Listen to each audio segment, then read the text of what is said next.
अपना सुंदर से मन को तक दांते काट दे। दिल लगाने के काबिल नहीं है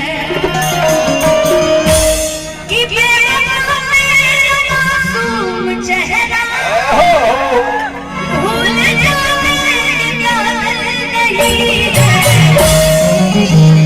कि खूबसूरत बहुत है कि खूबसूरत बहुत है दुल्हे दिल लगाने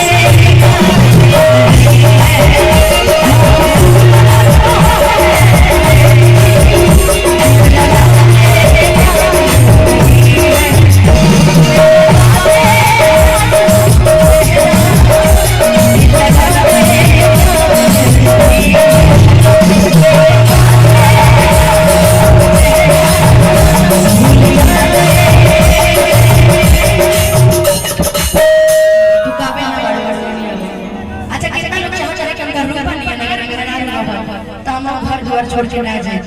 कितना लोग चाहते हैं कोई ना तारा है आई निकरा निकल मेरा रू कोई ना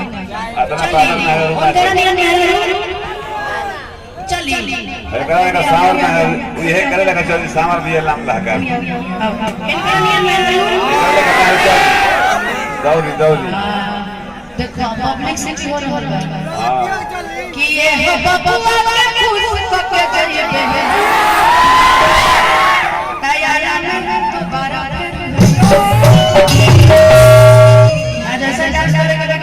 अहोनियो बबुआ बड़े कि ओ बबुआ के खुश को चले बहना तैयारी में तो बारात ए ना तो बारात में को आला खुश होके ना देता जब खुश करा के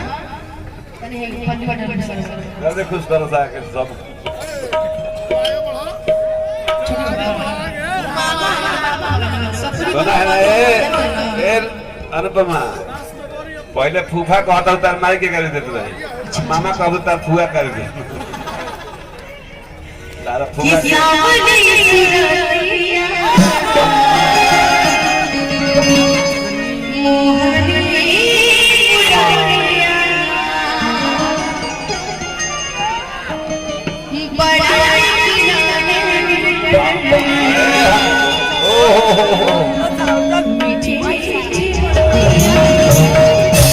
वाह वाह कि मुस्की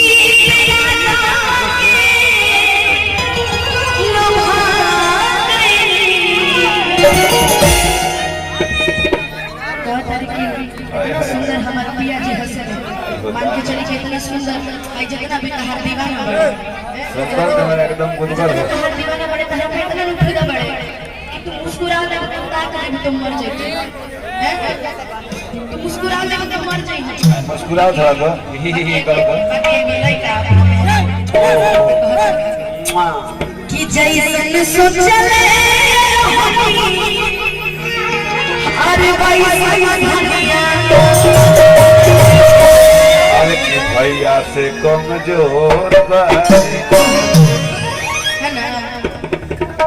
ये कमजोर बुझाई तो बड़ी ये मामा ही से नाम मामा रख ले बनी मामा मतलब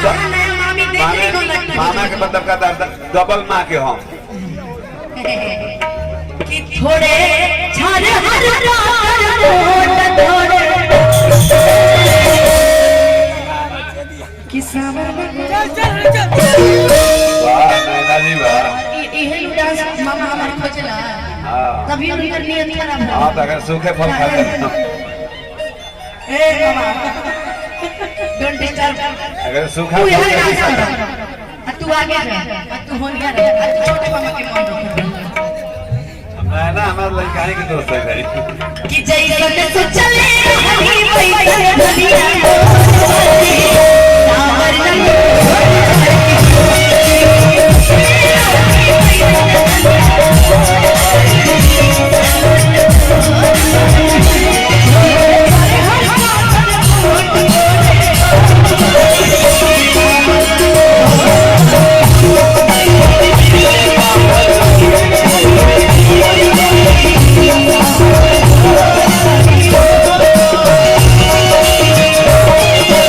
Oh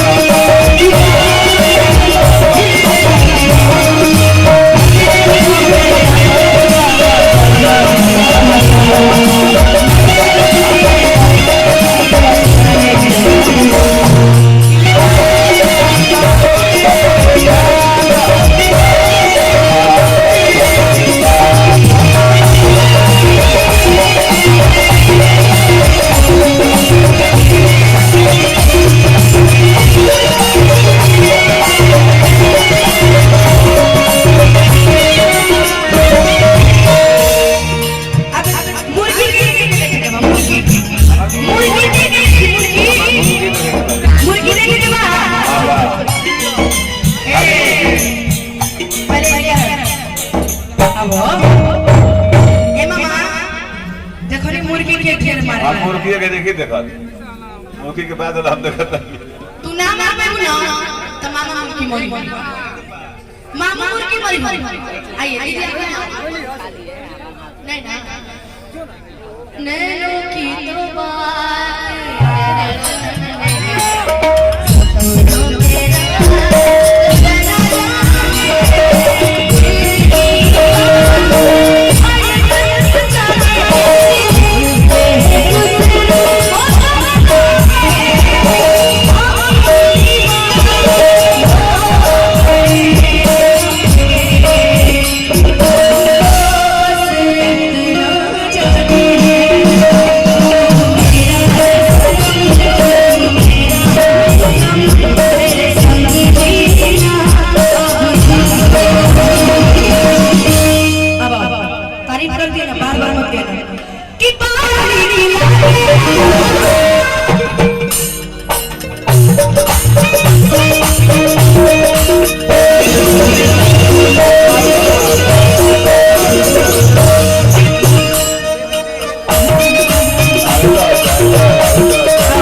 जाओ जी जाओ पता कीजिए कि